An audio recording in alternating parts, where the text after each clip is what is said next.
अस्सलामुअलैकुम। इस दुआ के साथ कि आप सब बखैरियत हों, अल्लाह की ख़ास रहमतें, बरकतें और अनायतें आप सब पर मेहरबान हों। मेरी दिली दुआएँ और नेक तमन्नाएँ आप सब सुनने वालों के साथ हैं। अक्टूबर हॉलिडे होने से कोई हफ्ता पहले ही वो एक तरह से ना दिमाग में सवार हो जाता है जिन घरों में बच्चे स्कूल जाते हैं, वो इस बात से हो सकता है एग्री करें कि छुट्टियाँ होने से पहले ना दिमाग को ऐसे होता है कि छुट्टियाँ होने वाली हैं, छुट्टियाँ होने वाली हैं। ख़ाम-ख़ाह की दिमाग में प्लानिंग चल रही होती है, करना कराना कुछ नहीं होता।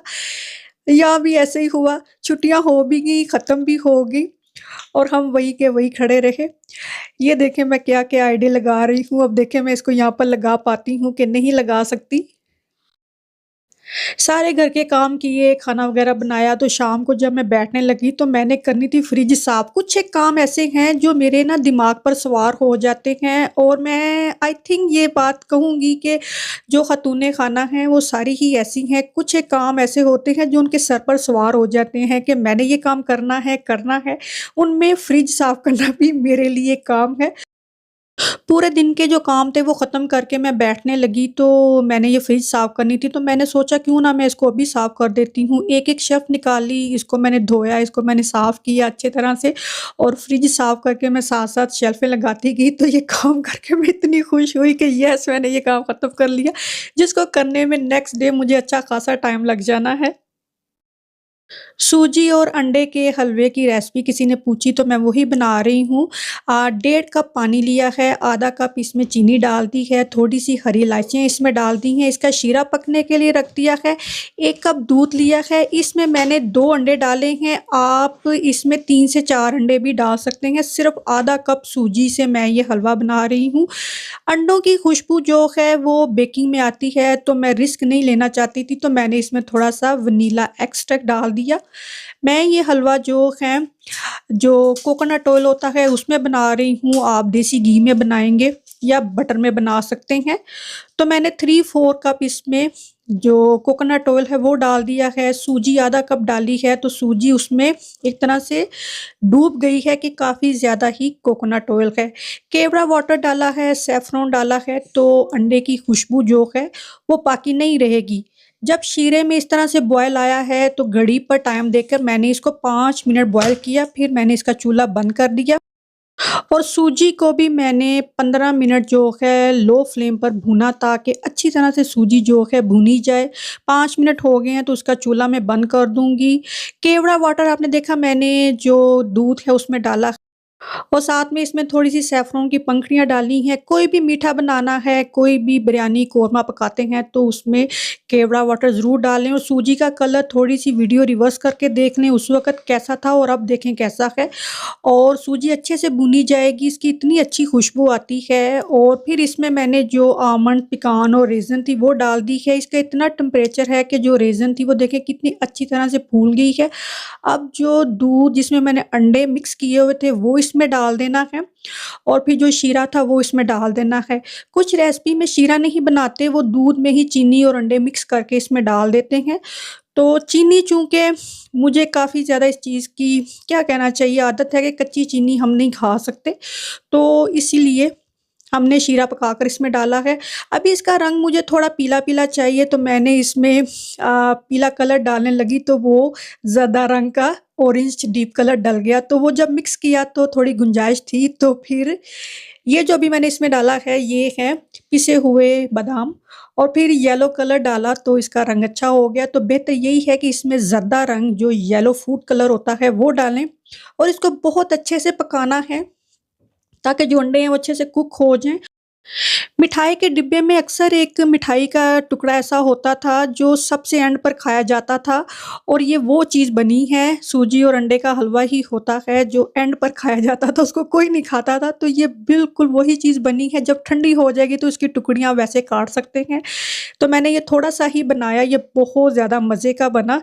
इसको ज़रूर ट्राई करें और आई थिंक मुझसे किसी ने इसकी रेसिपी पूछी भी थी, तो मैंने ये शेयर कर दी है।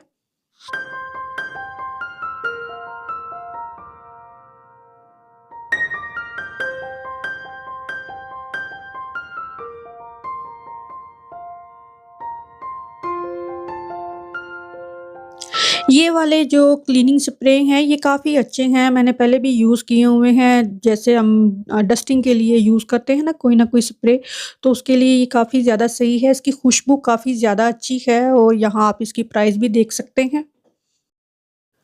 ग्रोसरी की कुछ एक चीज़ें मैं फार्म फूड से ही लेती हूँ। यहाँ पर ज़्यादातर जो फ्रोज़न चीज़ें होती हैं वही होती हैं, वेजिटेबल वग़ैरह ना, तो मैं यहीं से खरीदती हूँ। और हम पैटी पोए मटर जो होते हैं वो खाते हैं, जो गार्डन पीज़ है वो हम नहीं खाते, जो ज़रा फीके से होते हैं, हमें वो अच्छे नहीं लगते। जो मीठे-मीठे से होते हैं हमें वो वाले मटर अच्छे लगते हैं, तो पैटी पोए आई थिंक उनको कहते हैं, तो मैं वही ज़्यादातर यूज़ करती हूँ। पालक भी मैं यहाँ से लेकर आती हूँ, बहुत अच्छी पालक होती है इनकी।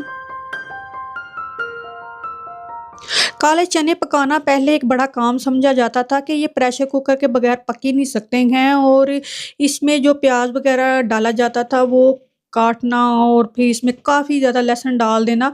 तो अभी जो है इस तरह के मैनुअल चॉपर ही काफ़ी ज़्यादा सही हैं, वैसे इलेक्ट्रॉनिक भी मिल जाते हैं। तो गार्लिक और अनियन ही मैं इसमें डालती हूँ, ना मैं इसमें टमाटर, ना मैं जिंजर डालती हूँ, बेसन मैं इसमें डालती हूँ। हालाँकि बेसन काले चनों का ही बनता है, तो काले चनों में काले चनों का बना हुआ बेसन डाल देती हूँ मैं, ताकि इसकी ग्रेवी अच्छी-सी बने। और जितनी इस वक़्त इसकी ग्रेवी आपको नज़र आ रही है, पहले की बात हो रही है, वो भुना हुआ था, तो उतने ग्रेवी के लिए कितने ज़्यादा प्याज़ इसमें डालने पड़ने थे। और बेसन डालकर मैंने ये पकाया है, तो ऑयल देखने अच्छा खासा इसके ऊपर आ गया है।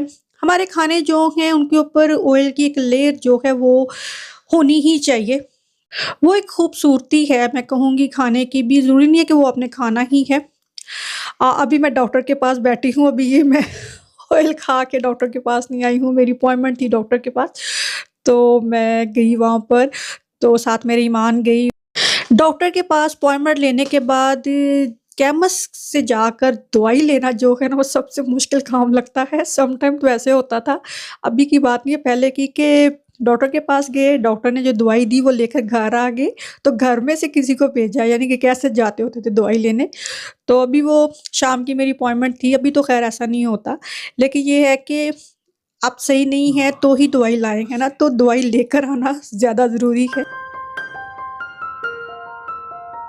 हम जब इस्तांबुल गए वहाँ से हमने एक सूप पिया था किसी रेस्टोरेंट से, वो बहुत मज़े का सूप था और मुझे काफ़ी दिनों से मेरा जी चाह रहा था वो सूप जो है वो बनाया जाए। और चूँकि मैं खाना खुद बनाती हूँ अपने इंग्रीडिएंट्स यूज़ करके, तो मुझे अंदाज़ा था कि वो सूप उन्होंने बनाया कैसा होगा। तो ये टर्किश सूप है, लेंटिल सूप है, टर्किश लेंटिल सूप है। तो आज मैं ये बना रही हूँ। इसके लिए प्याज़ को तड़का लगा लेना है, हस्बे ज़रूरत ही इसमें थोड़ा-सा कुकिंग ऑयल डाल लेना है। प्याज़ को कोई बहुत ज़्यादा कलर देने की ज़रूरत नहीं है।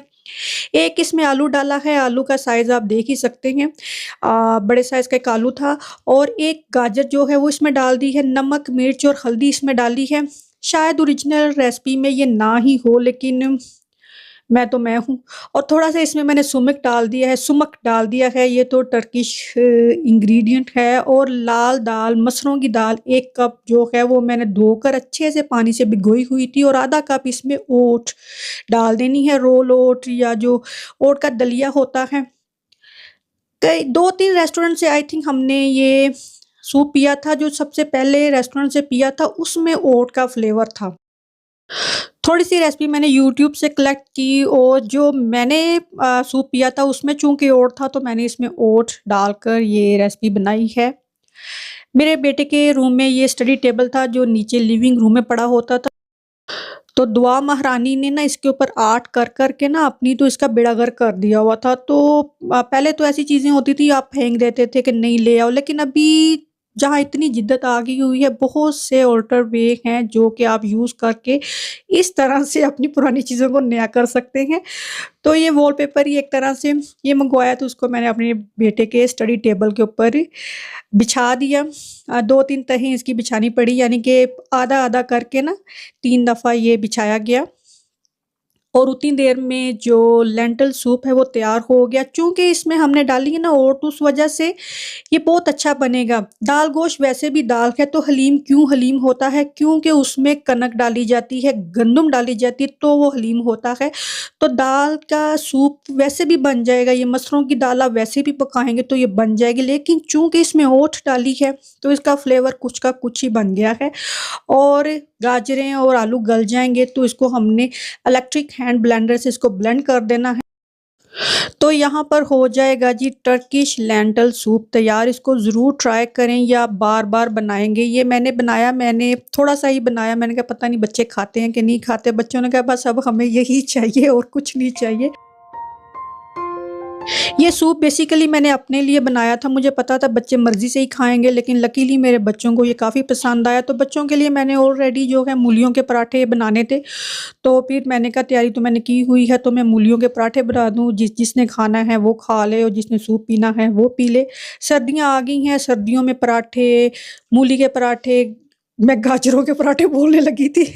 नहीं, आलू के पराठे, मूली के पराठे बहुत अच्छे लगते हैं, ख़ास तौर पर मूलियों के पराठे सर्दियों में ही अच्छे लगते हैं।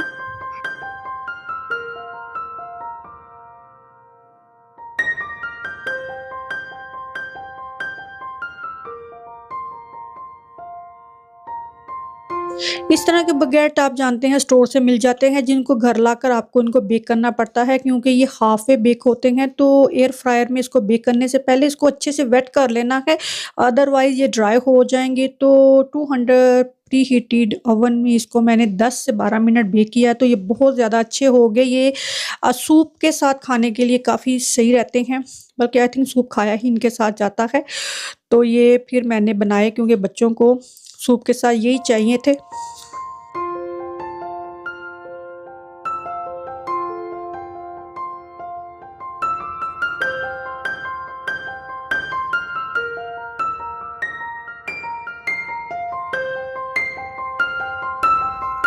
बच्चे जब स्कूल से आते हैं तो उनके आने से पहले मैं दोपहर का खाना खा लेती हूँ, और जब बच्चों को हुई हो छुट्टियाँ तो उनको खाना खिलाकर मैंने खाना खाना होता है कि पहले ये खाना खा लें, तो फिर मैं खाऊँगी। और अभी बारी है कि मैं अपना सूप जो मैंने बनाया है, अपना नहीं लेंटिल सूप जो मैंने बनाया है वो मैं खाने और पीने लगी हूँ। सूप पिया भी जाता है और खाया भी जाता है, और सूप जो है ये व्हाइट ब्रेड के साथ ही अच्छा लगता है। और ये बगैर देखें किस तरह गरमा-गरम बगैर जो है वो काटा जा रहा है, और मुझे ये बटर लगाकर अच्छा लगता है।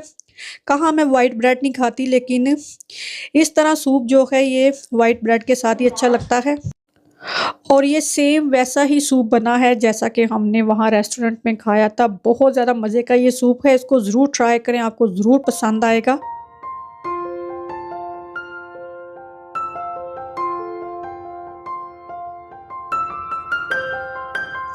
ले फिर मैं सूप बनाया, मूली के पराठे बनाए, तो मैंने कहा चलें जी आज की कुकिंग ख़त्म होगी। लेकिन कित्तो फजर जो है उसका मेन्यू सबसे अलग होता है। उसने सूप नहीं पिया, उसने मूली के पराठे अपनी मर्ज़ी से खाया।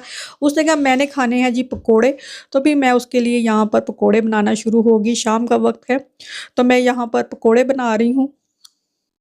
सूप का तज़किरा ख़त्म नहीं होगा, सूप इतना मज़े का बना। तो दोपहर में मेरे बेटे ने सूप ही खाया और पिया, तो उसने अभी शाम को उसने कहा मूली का पराठा मैंने खाना है। पराठा कोई भी हो वो ठंडा हो जाए, उसको कभी भी वैसे नहीं खाना चाहिए। तवे को अच्छी से गरम करें, तवे को अच्छे से गरम करें, और उस त गरम तवे के ऊपर पराठे को अच्छे से लो फ्लेम पर गरम कर लें, तो वो बिल्कुल ताज़ा ही पराठा हो जाएगा, वैसे ही क्रिस्पी हो जाएगा।